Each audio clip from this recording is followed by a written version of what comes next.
water has a purpose inside and out.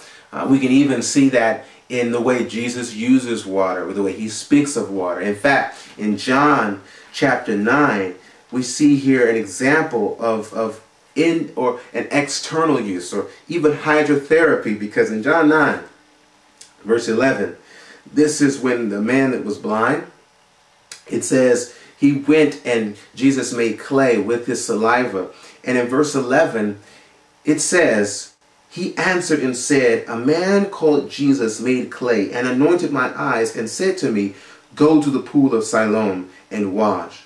So I went and washed, and I received sight. This is powerful because this clay is a mixture of moisture, water, and dust.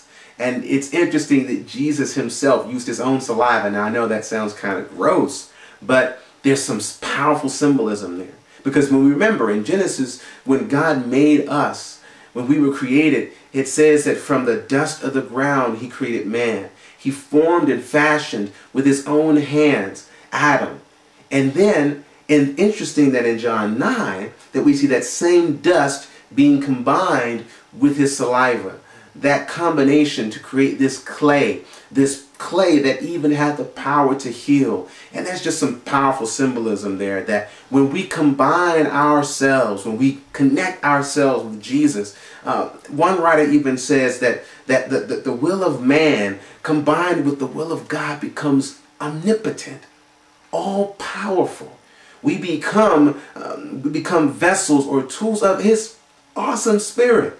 And so when we think about water and its uses, there are internal and external benefits. Internally, we see how it hydrates the body, how it allows cells to reproduce and thrive. Because remember, cells are pretty much these little tiny little pockets of water, cytoplasm, and around there we've got all kinds of different, mitochondria and things like that make life itself. So water is crucial because if they don't have the water, they dry up, and if our cells dry up, we're in big trouble.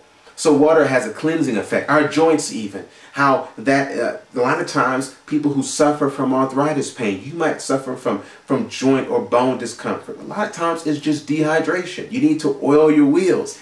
Get your water in. So yes, you drink your 6 to 8 glasses of water a day to stay hydrated, but even externally, one of the things that we do when we're feeling nauseous or if somebody in our family is sick, we do a hot and cold treatment where we take a towel and we put one towel in boiling water, and then we take another towel and we freeze that in the freezer. And if you simply lay on your back, expose your stomach, put that hot towel as hot as you can bear it on your stomach for about 2 to 3 minutes. Then immediately take that frozen towel from the freezer and set it on your stomach. If you do that 2 to 4 times, that hot, cold will actually make blood rush to your stomach. It will ease your digestive organs, and it will alleviate and even take away the nausea or the desire to want to throw up.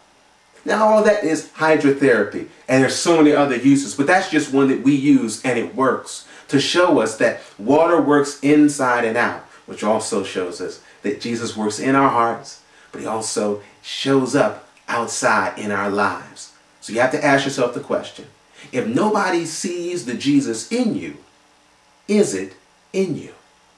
And if they see him, friend, please remember that it is not you, but it's simply him through you that's blessing others. Be encouraged today. And until next time, please remember that change